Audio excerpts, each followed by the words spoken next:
아름답고 복된 교회 성도 여러분, 안녕하십니까? 우한 폐렴으로 인해서 불가피하게 동영상을 통해서 말씀을 전하게 되었습니다. 오늘도 주님의 은혜가 강같이 흐르기를 주의 이름으로 축원합니다. 잠시 기도하고 말씀을 증거하겠습니다. 거룩하신 하나님, 이제 이 거룩한 주일을 맞이하여 우리 성삼위 하나님이 이 자리에 임하시고 이 시대에 우리에게 꼭 필요한 하나님의 말씀을 들려주셔서 우리로 하여금 새 힘을 얻고 새 소망을 갖고 주님 주신 기쁨으로 살아갈 수 있도록 축복하여 주시옵소서. 성령님 기름 부어 주시옵소서. 예수님 이름으로 기도드립니다. 아멘. 오늘 저는 하나님의 말씀의 제목은 주님의 충만한 기쁨입니다. 요한복음 17장 13절의 말씀을 가지고 증거하겠습니다. 요한복음 13장부터 17장까지는 제자들과 함께한 주님의 마지막 식사에서 하신 말씀입니다. 요한복음뿐만 아니라 사복음서에서, 그러니까 성경에서 가장 긴 예수님의 말씀입니다. 아마 주님께서 제자들과 함께 할 시간이 다 됐고 정말 얼마 남지 않는 몇 시간이기에 하시고 싶은 말씀을 다 하신 것이 아닌가, 이런 생각이 듭니다. 이 5장의 길고 긴 말씀을 보면 전적으로 주님께서 천국으로 떠나신 뒤에 남아있는 제자들을 위한 말씀이었습니다. 자식 두고 홀로 먼 타국에 여행을 떠나는 부모의 마음이라고나 할까요? 철없는 제자들을 두고 가시자니 사실 걱정도 많으셨을 것입니다. 이 짧게 남은 몇 시간조차도 아까워하시면서 끝까지 하고 싶은 일이 있으셨나 봅니다. 예수님께서 마지막까지 제자들과 하고 싶었던 그 일은 무엇이었을까요? 요한은 이렇게 말합니다. 6월절 전에 예수께서 자기가 세상을 떠나 아버지께로 돌아가실 때가 이른 줄 아시고 세상에 있는 자기 사람들을 사랑하시되 끝까지 사랑하시니라. 사랑이었습니다. 그것도 자기 사람들 사랑이지요. 우리가 살아있는 동안에 해야 할 일도 예수님처럼 자기 사람들을 사랑하는 것입니다. 사랑하되 예수님처럼 끝까지 사랑하시는 것이지요. 이 사랑하는 자기 사람들이 예수님이 떠나신 뒤 예수님 없이 두려움과 걱정 속에 살 것을 염려하셔서 하신 말씀이 이런 것들이었습니다. 마음에 근심하지 말라. 세상이 줄 수 없는 평안을 줄 터이니 마음에 근심하지 말고 두려워하지도 말라. 우리가 곧 다시 만날 것이다. 내가 그냥 가는 것이 아니라 나 대신 너희를 돌보아줄 성령 하나님을 보내줄 터이니 걱정하지 마라. 그가 모든 것을 도와주실 것이다. 내가 없어도 너희끼리 서로 극진하게 사랑하라. 너희가 내 이름으로 기도하면 내가 응답하겠다. 참 요즘처럼 뉴스 듣기가 힘든 때가 없습니다. 이게 나라냐고 다 잘못된 이 비판의 소리, 마스크 못 사서 종일토록 줄 섰다고 원망하는 소리, 거리에 아무도 없어서 장사가 안 돼 죽겠다는 소리, 정치인들의 실망스러운 망언들에 국민 모두가 힘을 잃어가고 있습니다. 그중 성도들은 예배 드리지 못하는 이 답답함과 어떤 면에서는 죄의식까지 들면서 마음이 몹시 불편합니다. 정말 주님께서 세상의 죄악을 심판하시려고 오실 시간이 다 돼서 그런지 이것이 성경에서 말한 7년 대환란의 징조는 아닌가 불안한 마음마저 듭니다. 성도들뿐만 아니라 가족들이, 국민들이, 세계 인류가 그 얼굴에서 기쁨을 잃어버렸습니다. 화장지 하나에 목숨 걸고 싸우는 모습을 보았고 대형 슈퍼마켓마다 물건이 텅텅 비어가는 모습에 충격을 받지 않을 수가 없었습니다. 코로나라는 이 바이러스 하나가 이렇게 전 세계를 불안과 죽음으로 몰아갈 수가 있는가? 그렇다면 마지막 때에 주님께서 심판하실 때에 부어줄 재앙이 현실적으로 온다면 어떤 모습일까 생각하니 등골이 오싹하기도 합니다. 이런 때 성경은 우리에게 무엇을 말할까요? 주님께서는 우리가 당할 마지막 때의 재앙을 다 아시고 제자들에게 이런 말씀을 하셨습니다.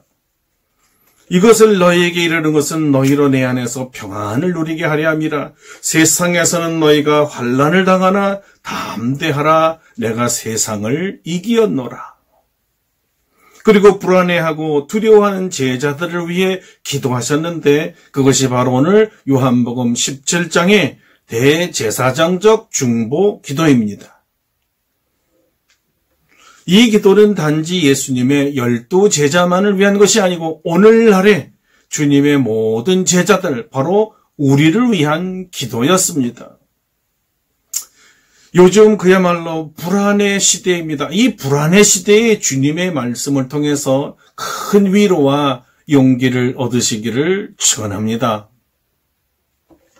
오늘은 주님의 여러 기도 중에 특별히 13절 주님의 기쁨에 대해서 증거하겠습니다. 사실 이 기쁨에 대한 주님의 바람은 요한복음 15장에서 이미 언급하셨습니다.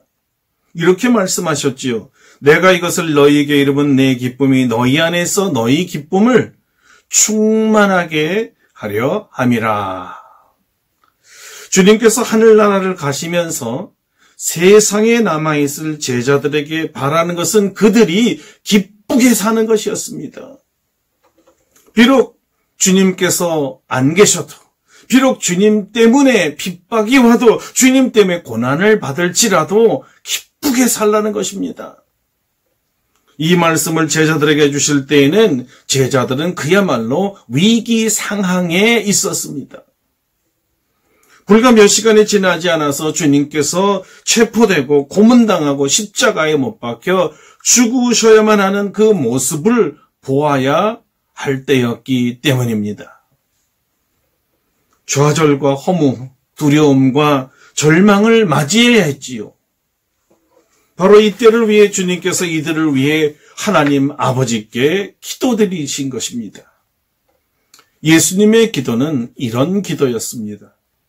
아버지, 지금 내가 아버지께로 갑니다. 내가 세상에서 내 제자들을 위해 아버지께 드리는 마지막 기도입니다. 내 제자들에게 기쁨을 충만하게 하여 주옵소서. 주님께서는 주님의 기쁨이 제자들 안에 충만하기를 기도하셨습니다. 주님이 다시 오실 때까지 제자들에게 가장 필요한 것, 가장 중요한 것 중에 하나가 바로 기쁨이었습니다. 종말을 살아가는 우리에게 바라시는 것도 마찬가지입니다. 우리가 주님의 기쁨으로 기쁘게 사는 것이지요. 주님은 우리가 우울하거나 낭망하여 고개를 떨군다거나 땅을 치며 원통해하며 운다든가 방에 문을 잠그고 꼭 들어가 집거하는 이런 생활을 원하지 않습니다. 반대로 엄마를 보고 해맑게 웃는 아이처럼 주님을 바라보며 기쁘게 살기를 원하십니다. 아시겠습니까? 주님께서 우리에게 원하시는 것이 우리가 기쁘게 사는 것이라고요. 어느 상황에서 이렇게 기쁘게 살라고 하실까요? 환난을 당하고 고난을 당하고 병마와 싸우고 경제의 대란과 싸울 속에서도, 이런 싸움 속에서도 기뻐하라는 것입니다. 이것을 기독교적 역설의 신앙이라고 말하기도 합니다. 예수님의 가르침은 신앙이 아니고는 정상적으로 받아들이기가 쉽지 않습니다. 믿음의 법칙이 세상의 법칙과 다르기 때문이지요. 한 알의 미랄이 죽으면 사람들은 더 이상 희망이 없다고 말합니다. 그러나 주님은 죽어야 많은 열매를 맺는다고 말하십니다. 십자가를 지고 죽고 나야 부활이 오듯이 말입니다. 장사된 지 사흘 만에 죽음을 발로 밟고 무덤을 여시고 다시 사신 부활의 진리가 바로 여기에 있습니다. 이 역설적 진리를 가장 잘 이해한 주님의 제자 중에 하나가 사도 바울이었습니다. 그는 고린도후서에서 이런 고백을 합니다. 우리가 사방으로 우겨쌈을 당하여도 쌓이지 아니하며 답답한 일을 당하여도 낙심하지 아니하며 박해를 받아도 버림받지 아니하며 거꾸로 트림을 당하여도 망하지 아니하고 우리가 항상 예수의 죽음을 몸에 짊어짐은 예수의 생명이 또한 우리 몸에 나타나게 하려 함이라. 이런 역설의 진리가 사도 바울의 삶의 철학이 되어서 어디서 무엇을 만나든지 그는 기뻐하며 살았습니다. 이런 이유로 빌립보 감옥에서도 감사와 찬송으로 하나님께 영광을 돌렸지요. 로마 감옥에 갇혔을 때 교인들에게 쓴 편지를 옥중서신이라고 합니다. 그 중에 빌립보서는 그의 역설적인 신앙의 진 면목을 보여줍니다. 감옥 안에 있는 바울이 감옥 밖에 있는 성도들에게 한 말이 기뻐하라 였습니다. 기뻐하라. 주 안에서 항상 기뻐하라. 내가 다시 말하노니 기뻐하라. 그리고 주님의 재림을 기다리는 데살로니가 교회에 보내는 편지에도 우리 모두가 잘 아는 권면의 말씀이 있습니다. 항상 기뻐하라. 쉬지 말고 기도하라. 범사에 감사하라. 이는 그리스도 예수 안에서 우리를 향하신 하나님의 뜻이니라. 바울 사도의 메시지는 어떤 상황에서도 항상 기뻐하라는 것이었습니다. 항상 기뻐하는 것이 하나님의 뜻이라고 말했습니다. 이와 같이 하나님의 뜻, 하나님의 원하심은 우리가 기쁘게 사는 것입니다. 우리도 주님의 재림을 기다리면서 어떤 난관과 고난이 올지라도 기뻐하는 것이 주님의 뜻임을 분명히 알아야 되겠습니다. 주님께서 주시는 기쁨은 세상 온갖 두려움을 이기는 기쁨입니다. 제자들이 주님께서 십자가에 못 박혀 죽는 것을 목도하고 절망 중에 몸을 숨겼습니다. 자기들도 자기들이 본 그 끔찍한 십자가에서 처형당하면 어떡하나 하는 두려움이었지요. 주님과 함께 할 때는 이런 두려움이 전혀 없었습니다. 그런데 주님께서 돌아가셨으니 가슴에 엄습해오는 두려움은 바로 죽음의 두려움, 죽음 같은 고통이었습니다. 그런데 죽은 줄 알았던 주님께서 다시 살아나셔서 자기들 앞에 나타나셨을 때의 기쁨은 말로 표현할 수 없는 큰 기쁨이었습니다. 베드로는 주님을 만난 기쁨을 말할 수 없는 영광스러운 즐거움의 기쁨이라고 말했습니다.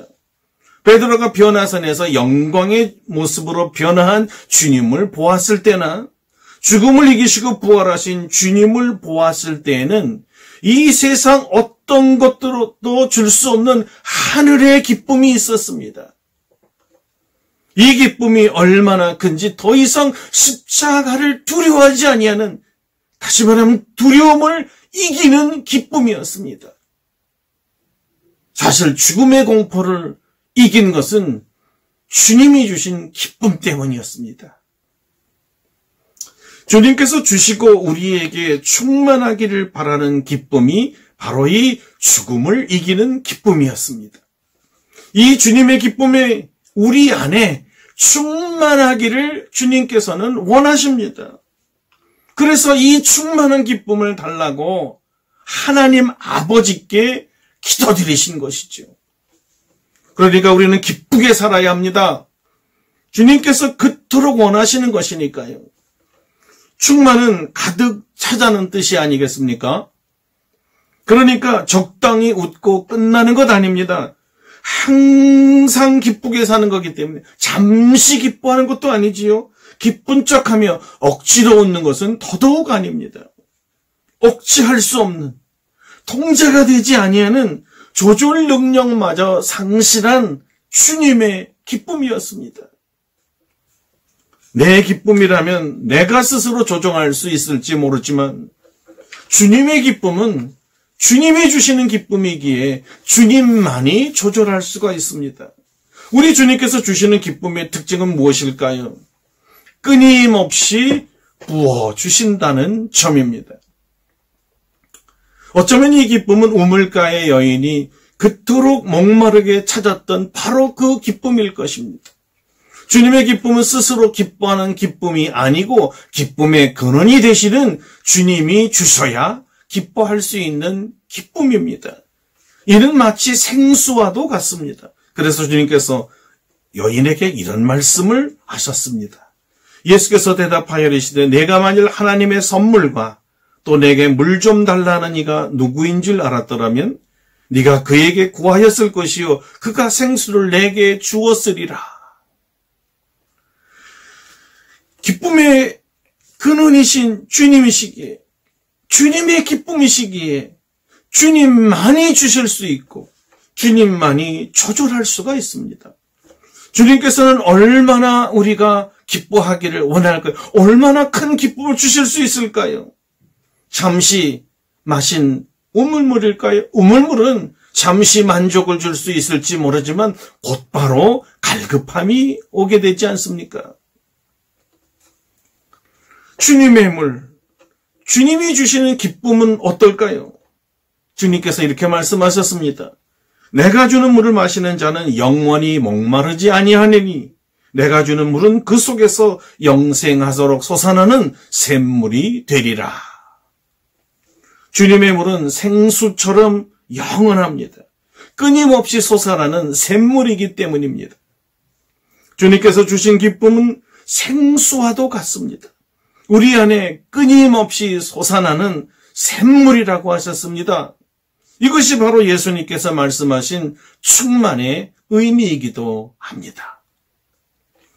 주님의 충만한 기쁨을 또 한 번 설명한 적이 있습니다. 요한복음 7장의 초막절 사건입니다.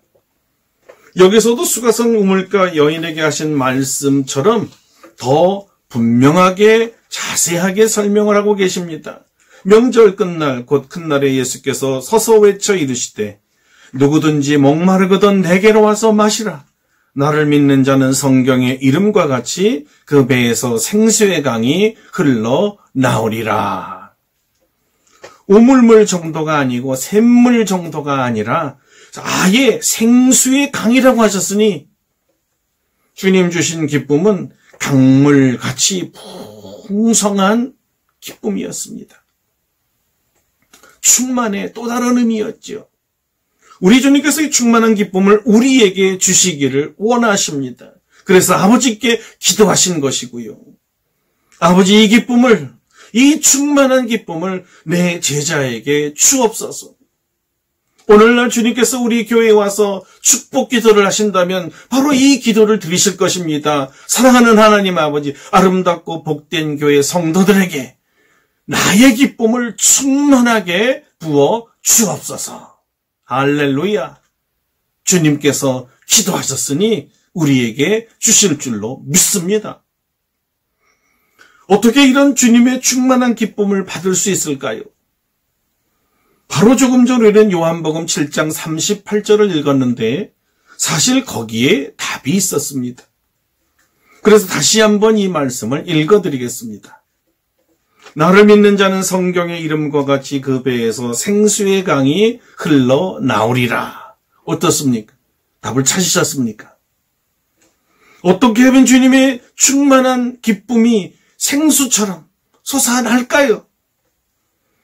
그것은 주님을 믿어야 합니다. 주님께서 친히 하나님 아버지께 기도한 것이니 마땅히 응답하여 주셔서 우리에게 기쁨을 충만케 하실 것이라고 믿어야 한다 이 말입니다.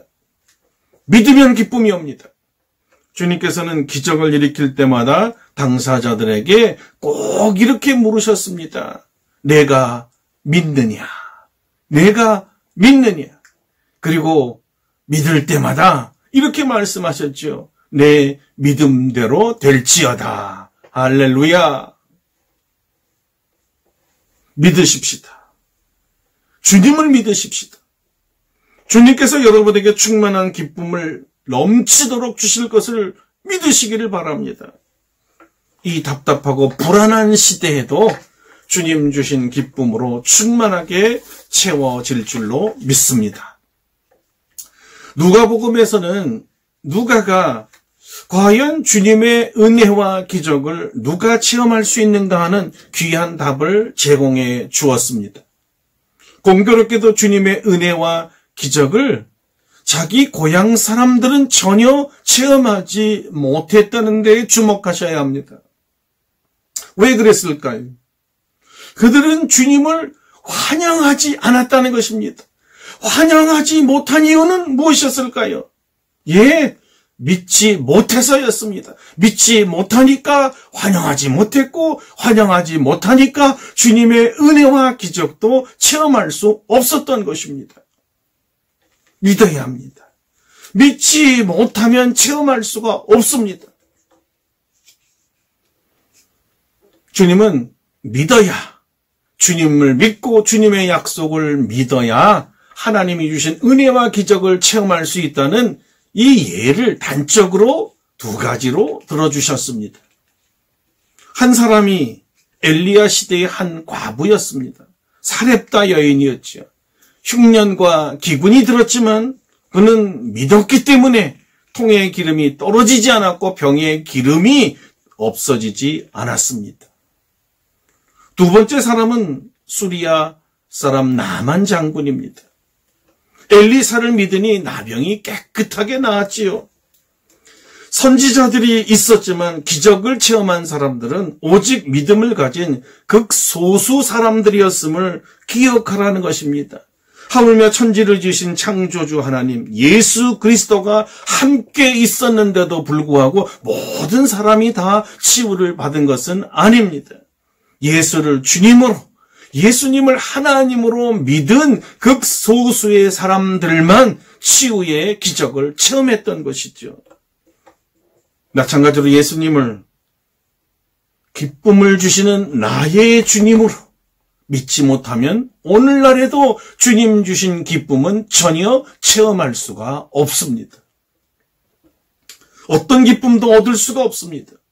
우물물이든 샘물이든 생수의 강이든 어떤 분량의 기쁨도 체험할 수가 없습니다.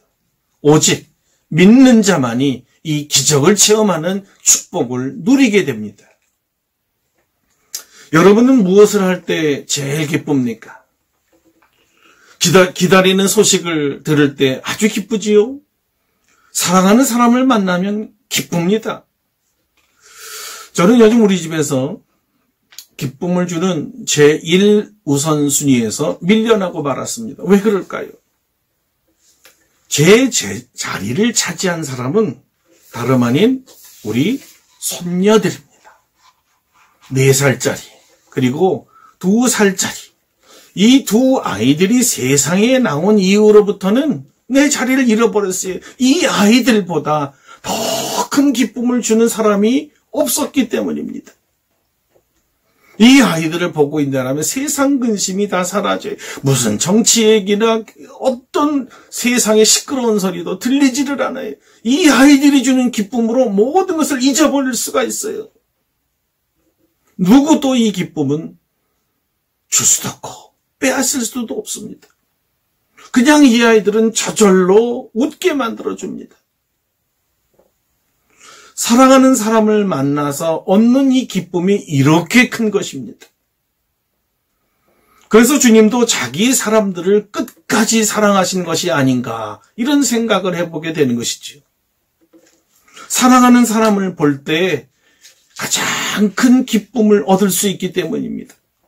사랑하는 사람을 위해서 일한다는 것은 노동이 아닙니다. 강제로 하는 것도 아니고요. 고문도 아니고요. 억지로 돈 벌기 위해서 한 것이 아닙니다. 그들을 위해서 일하는 것 자체가 나의 기쁨이 되기 때문입니다. 나의 기쁨이니까. 그들을 위해서 눈물을 흘리는 것, 그들을 위해서 땀을 흘리는 것이 내 기쁨이니까.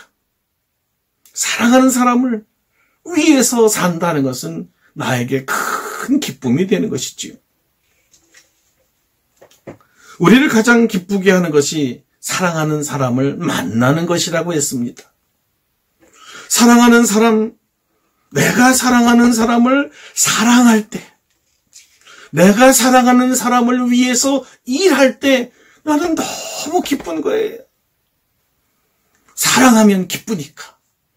사랑할 때 제일 기쁘니까. 주님이 주시는 충만한 기쁨은 바로 우리가 서로 사랑할 때 일어납니다.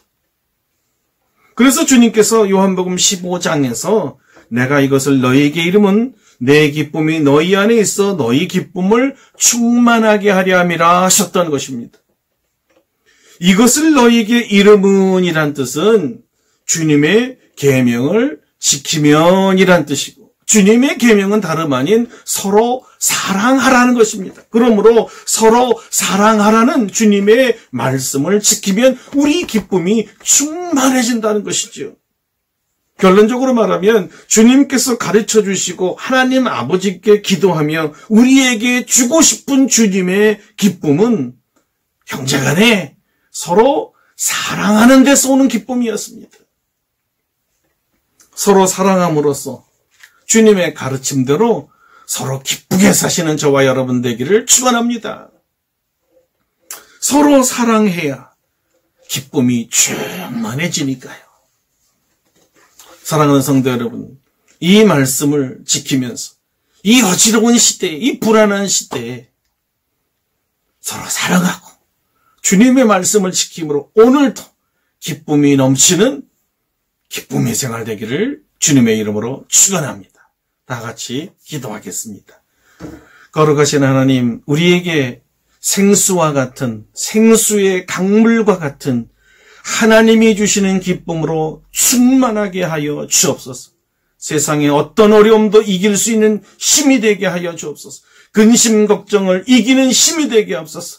죽음의 공포도 이길 수 있는 힘이 되게 하옵소서. 주님의 기쁨으로 충만해질 줄 믿사옵고 예수님의 이름으로 기도드립니다. 아멘.